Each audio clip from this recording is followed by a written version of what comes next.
Greetings and welcome to the Unity tutorial series. In this video, we're going to go over the basics of the Unity editor and cover all of the different areas that you see on the screen. The Unity editor is broken down into several areas. You, of course, have the standard menu bar on top. You have this smaller control panel here, and then you have the various windows making up the Unity interface. Now, these windows themselves are terrible, which is really awesome. I love this, in that you can grab a tab, click and hold, drag, and tear it off. Yeah, I know, I bet I got you guys with that one. And then once you've torn it off, you can move it around, move it to a different window, which you can't see if I do that. Or you can reattach it. Now to reattach it, you cannot grab by this gray area here. Notice, I can't reattach. No, to reattach, you have to grab it by the tab and move it. Now if I move it to the side, you notice it sort of snaps to the side, or I can move it down below, snap it there. I'm going to tear this one off, put it there. You can add tabs as well. I can right click on an existing tab, say add tab, and add in a new tab, and then add in another tab, and I'm just randomly selecting tabs at this point. And I can snap this one off to this side, and I can snap this one off to this side, and so on and so forth. You can just murder the interface using this. The good side of this is that you can configure the Unity layout to be exactly how you want it to be for your work. Now, if you don't want to worry about trying to do this on your own, there are some presets. If you go to Window on the menu, Layouts, it comes with some defaults. You've got a 2x3, which personally, I'm not sure why you would have this, but yeah, someone might like it. You have a 4-split, which is very useful because it gives you the 3 orthographic views, plus perspective view, and the hierarchy, project, and inspector. A tall layout, assuming that you have got a tall monitor, or the default wide layout, which assumes that you have a wide monitor. For the sake of these videos, I am going to leave my interface, for the most part, in the wide layout. Now, the other parts here. By default, we are going to have a scene, game, hierarchy, project, and inspector window.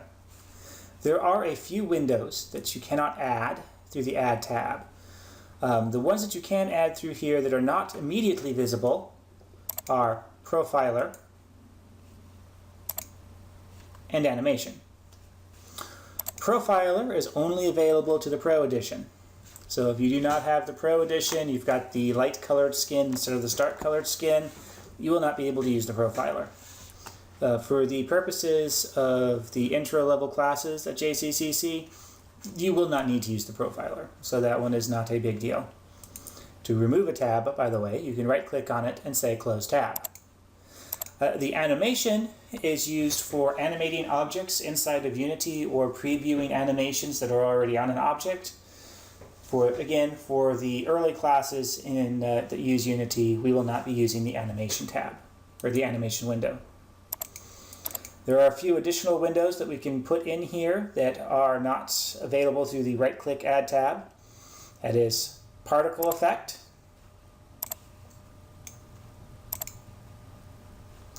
Asset Store, which I'm not going to load right now, and Asset Server, which again I'm not going to load due to the fact that, well, if you don't have an asset server, which we don't at JCCC, there's no point in trying to add the window in. Now, let's go ahead and bring it up so you can see it.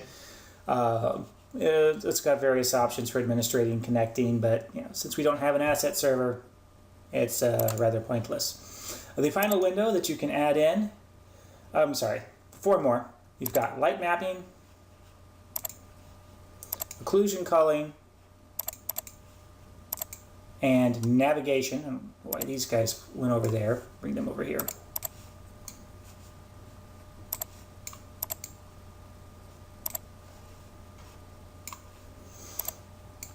Again, these are advanced options. Light mapping is for doing much better light maps in your scene, for making your scene look better.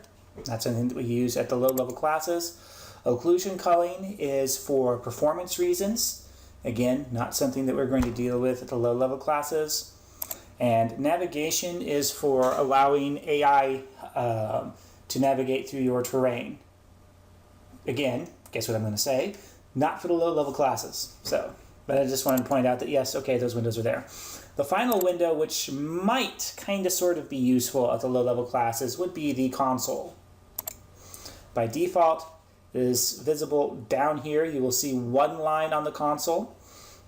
And as you can see, it is currently yelling at me that I am missing a service pack, which I'm going to ignore for the moment. And I will frequently attach the console down here so that way I can see all the lines. This is of questionable use for the low-level class, especially the Intro to Game Development class, because honestly you shouldn't be doing anything that's generating a bunch of console messages, but it is useful to keep track of it just in case the assets that you just imported have some sort of bug to them and you need to try to fix it. Oh right, the particle effect window. We will not be doing particles in the intro class, except for maybe if we have time. Maybe if we have time.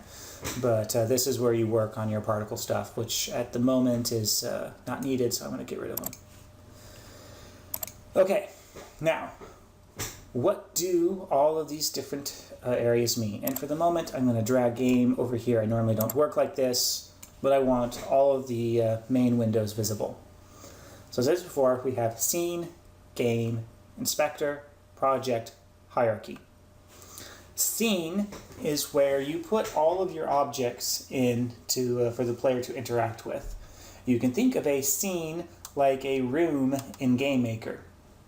It is where, if you want the player to actually be able to see and or interact with something, it has got to be added into the scene. And this is our scene view. At the moment, we can't really see anything because there's nothing in there. If we wanted to give ourselves a bit of perspective, then we can click on this it's supposed to be a mountain. I can't help but think it looks like a graph. But click on that symbol to toggle off landscape mode, and we will get this nice little grid here that gives us some kind of perspective while we're looking into this gray void. The game window is your preview window.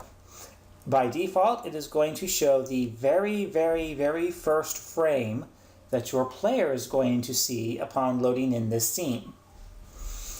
When you click on the play button to test your project, the game window is then where you will be able to actually play the game.